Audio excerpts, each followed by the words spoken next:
Durbummaa kee waggaa meeqatti dhabdee jedha. Shuhaada yaa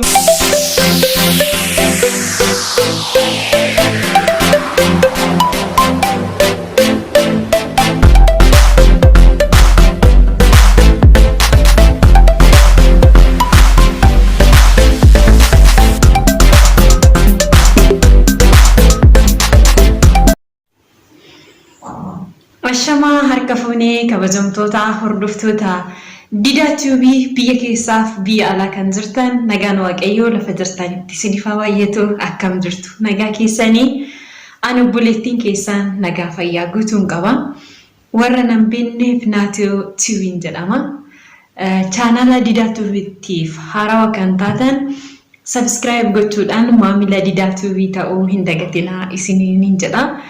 Kanatti aansuudhaan immoo yeroo ammaa kana biyyi keenya haala gaariirraan jirtu nageenyi biyya keessaa walumaa galatti tasgabbaa'aa miti. Biyya keenyaaf hundi keenya akka kadhannu jaalalaaf kabaja guddaadhaan isiniin nan gaafadha. Itti aansuudhaan immoo har'a egaa mana Didaa TVtiin argama. Otoon gara yaadattiin seeniin duratti Didaa TV hedduun galateeffachuu nan barbaada. Sababni isaatiyyuu Didaa TV'n anaan nama na godhee mana isaa keessatti na affeeruu isaatiif baay'ee isa galateeffachuu nan barbaada. Egaa mana Didaa maaliif dhufte Naatoon gaaffiin jedhu sin dhabamu. Gaaffii na gaafateeti ture. Didaa TV'n gaaffii na baasee ture. Gaaffiin isaa garuu hedduu kan ulfaatudha. Irra darbuunis hin danda'amu jedhameetidha kan natti kenname gara gaaffii deebisuuttiin deema.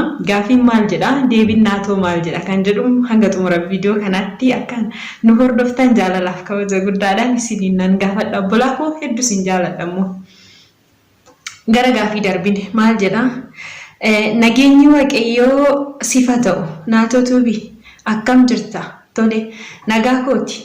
Asumaan gaaffii si gaafadha akka armaan gadiitti jedha. Gaaffii tokkoffaa biyyi dhalootaa kee eessadha jedha. Biyyi dhalootaa koo Jiituu Oromiyaa irratti kanan dhaladhe.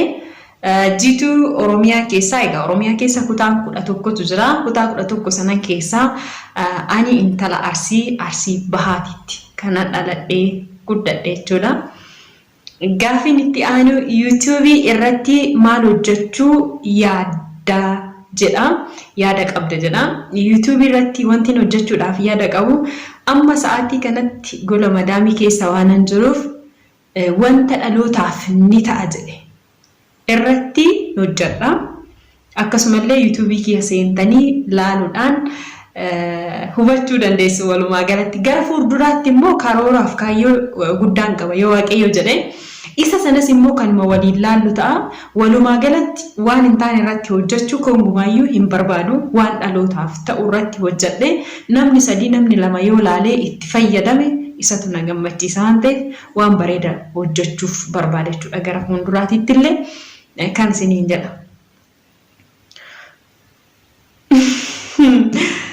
Gaaffiin itti aanu hedduu ulfaata. Durbummaa kee waggaa meeqatti dhabdee jedha. Shuhaada yaa ummii. Durbummaa kiyyaa baay'ee waan soba dubbachuun jaaladhu garuu waa'ee kanaati irraa dubbachuu hin barbaadu. Yeroo ta'es ta'u garuu suniin oolu yookaan deemee jira ta'a. Yeroo isaa garuu yaada. Gaaffiin itti aanu jaalallee yookiin hiriyaa qabdaa jedha. Nan qaba. Galanni waaqayyoodhaaf yaa ta'u nan qaba. Gaaffiin itti aanu biyya kam jirta jedha. Biyyi ani jiru iddoo lama jiraadha. Ani biyya Arabaa keessatti Dubaayis nan jiraadha. Ijipti yookiin immoo Masiriinis nan jiraadha. Maaliif maatiin ani bira hojjedhu waan olii gadi deemnuuf isaa wajjiniin dhaabbataa miti baay'ee wayi walumaa gadi deemna jechuudha. Kanaaf walumaa galatti namoonni gaaffiin itti aanu waggaa meeqatti mucaa godhachuu feetaa jedha. Mucaa godhachuu ani yeroo waaqayyo naa kenne yeroo hundumattuyyuu mucaa godhachuudhaaf heeyyamamtuudha. Okay. Gaafiin itti aanu jaalallee kee irraa si garagalchuudhaaf namni si janajjanee beekaayii jedha.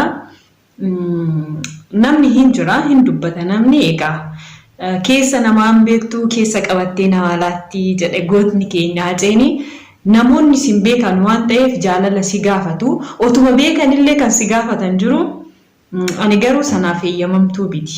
Maaliif durumaayyuu ittiin seenu? Maaliif sababni isaa ani hiriyaa qaba waan ta'eef abbaa manaan qaba waan ta'eef gara sanaatti ittiin seenu.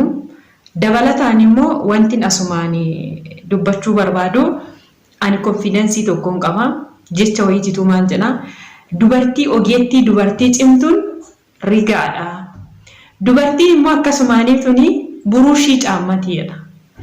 Rigaan maal akka ta'e beektu? Rigaa nama takka bichaatti ittiin rigata. Namni biraa ittiin rigachuu hin danda'u. Itti fayyadamuu hin danda'u.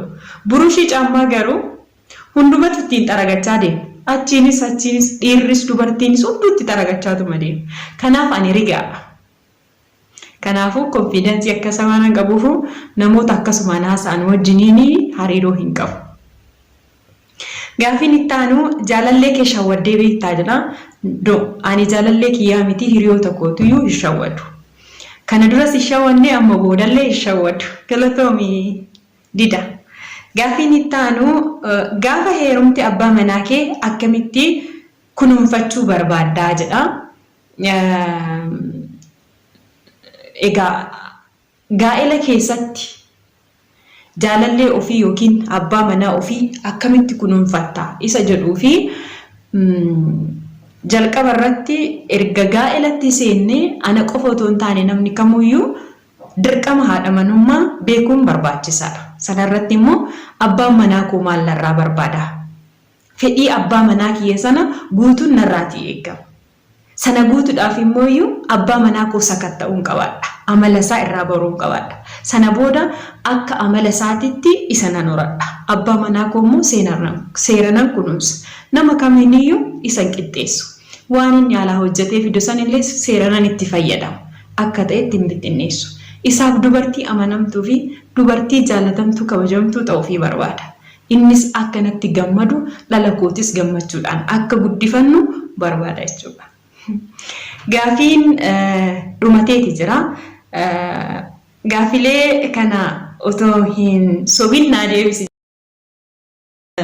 jedhaniiti jiru. Didaanii deebiseefii jira.